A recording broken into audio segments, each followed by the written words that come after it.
Hello and welcome back to Chat About It, Don't Chat About It with me, Rachel, the Queen of the Woke, as crowned by one of my haters. Today we are having a look at woke TikToks, and believe me, today is an interesting one because we are looking at trans activist Josh Seiter. So if you don't know who Josh is, let me just fill you in. Josh was known for the 11th season of The Bachelorette, where they were eliminated in week 1. There has been mass confusion with Josh since then. Josh has come out as bisexual, was also married to a gay man, but then got divorced, and even had a fake death hoax.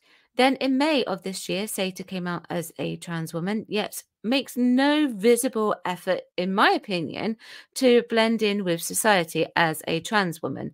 Josh posts on Instagram and TikTok, where I found today's videos, and I have to say, I thought it was a wind-up, and when I glanced at the comments as well, the majority of the people in those comments think this is a complete joke too.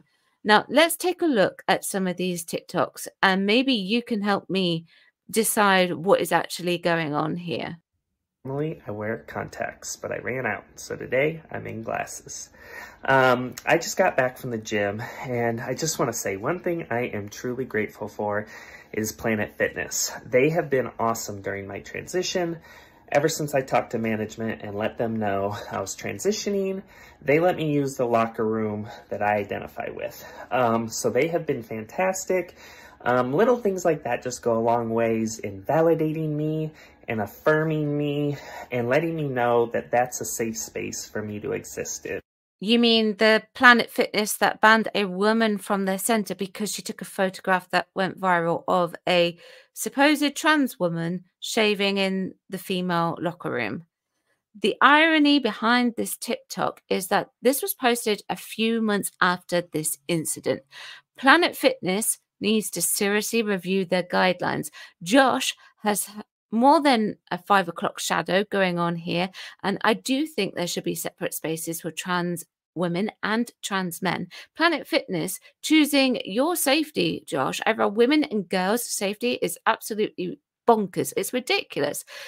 And by the way, what I mean by safety is obviously, the safest way possible, but it's also the women's and girls' right to feel comfortable within their own space. This next one has copyrighted music, so I will just read out to you what it says. Occasionally, I present more masculine, and that's okay. It's about how you feel most comfortable presenting with the trans flag. You're happy to stand there presenting as masculine. I'm no expert with gender dysphoria, but from what I've been able to gather, if you have dysphoria and you are trans, then you wouldn't be standing there presenting as masculine, in my opinion. I just wanted to hop on here. This was actually going to be my very first post after announcing my transition, but I did think it'd be good to start off by making demands. But now that some time has passed, I wanted to ask if you guys could respectfully call me Jay and please not call me by my dead name. I hope that's not too much to ask. I just have a lot of anxiety around a lot of different things going on, from the way I look, to the way I sound, to my height, to my name. And this is one thing that if you guys could do, it would go a long way in making this process easier for me. So if you could please call me Jay, that would be great. So Josh wants us to say Jay instead of using the dead name Josh. Yet on TikTok, Instagram, and everywhere else, the name is still Josh. If you're really that serious, then change it. If you want us to help you and refer to you as Jay, then you need to change your name publicly across all platforms. Not just release a video saying it, you actually actively have to do it as well on social media. No wonder comments think that this is a troll. This next one also has copyrighted music to it. When I have to explain to my OBGYN that women can have XY chromosomes, look masculine, grow beards, lack uteruses, change their gender. I'm going to say something that I'm not intending to be offensive, to any men out there, I really don't, but I just want to highlight how ridiculous this is. This would be like me turning up to the doctors and requesting a testicular examination with a urologist. That sounds really ludicrous, right? But that is exactly the same sort of situation.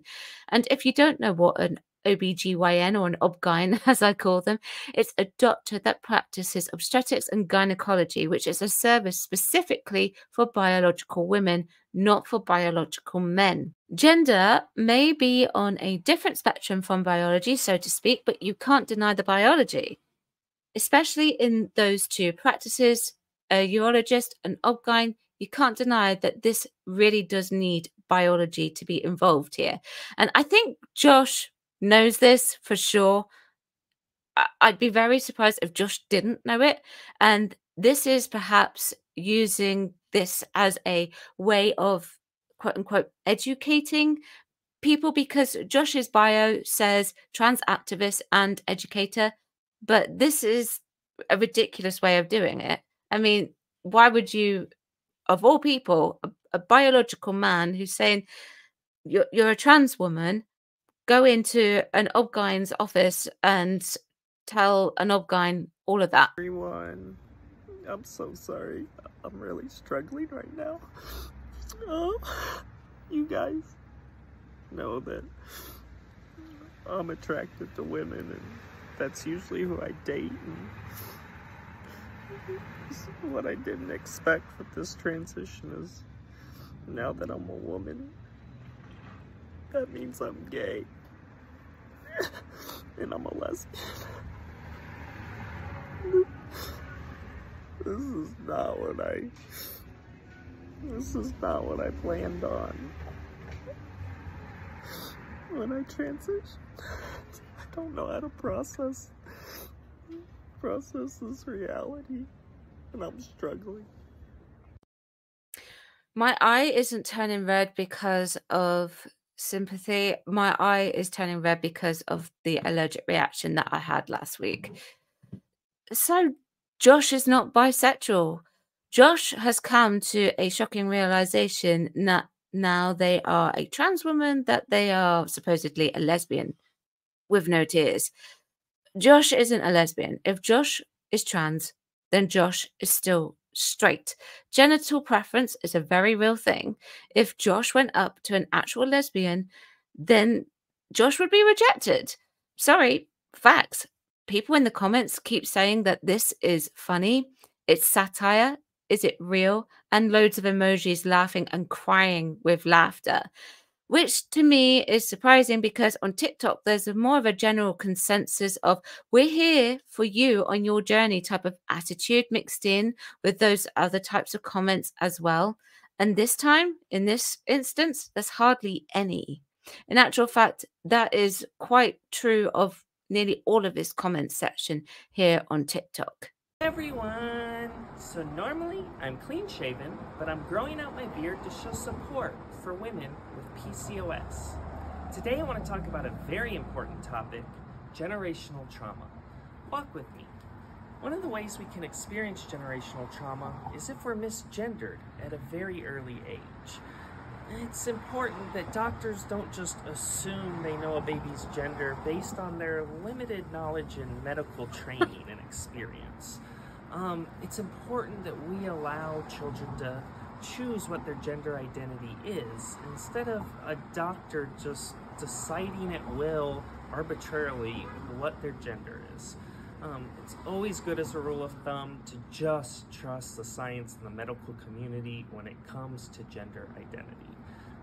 And unless the OBGYN is making a mistake, and then it's important that you step in and let them know to use gender-neutral language. So this is just an important topic that's very near and dear to my heart since I was misgendered at an early age, and it's just something I wanted to share with you all. Bye everyone! Firstly, leave children alone and don't snub medical professionals that have far greater knowledge in biology. The science says there are two sexes and the doctors use it so that they can treat the patients effectively and correctly. Secondly, leave children alone. Let children be children. Have you ever considered that not letting children be children and understand that there are boys and girls and that they were born one or the other may also cause generational trauma. Imagine them being brought up non-binary until they go to nursery school and learn that there is actually boys and girls and come home and announce that they're actually a boy or a girl, their biological sex. How confused would they be? Thirdly, leave children alone. So I'm trying a different look today. I hope you like it. With fall approaching, I really hope you'll reconsider celebrating Halloween this year. As a trans woman, I've struggled my whole life to be my authentic self and to just embrace who I really am. And when I see pro-Halloweeners appropriating other people's appearances for themselves, I just don't appreciate it. So I know a lot of people think it's innocent fun, but for people like me, it just comes off as insulting. So I hope you'll reconsider celebrating this year, and besides, all that candy is bad for your teeth. Bye everyone! The only true bit about that is the candy. Now, Halloween is just a bit of fun. People either love it or they hate it. And I would say if you want to appropriate the appearance of Frankenstein's monster, then knock yourself out. I find this ironic as well because there will be like many a woman out there who would say that Josh is appropriating their sex, their gender. If Josh is just simply a cross-dresser embracing cross-dressing, then that's absolutely fine. But if Josh is genuinely trans, then I'm not actually getting that at the moment. I'm not entirely sure what's given it away. Maybe it's the 5 o'clock shadow or the thicker beards. Could it be AGP, autogynephilia? Who knows? It's possible. Is it a troll? That's also possible. Is it a joke? Also possible too. Is he making fun of real trans people? There's also a possibility in that as well. Whatever is going on with Josh, it doesn't seem that anyone is buying this right now. I haven't included the comments on those TikToks in this video. However, should you wish to read them, then head to the description below where you can find the links to those TikToks. Please don't go hating on Josh. I think that I would truly like to know what is going on with Josh. Is it a troll? Is it just making fun? Is it just being for entertainment purposes? I really would like to know what's going on. I don't think we're going to find out anytime soon. Let me know what you think. Chat about it, don't shout about it. Like and subscribe. I will see you tomorrow at 4 p.m. Thank you very much for watching. Bye-bye.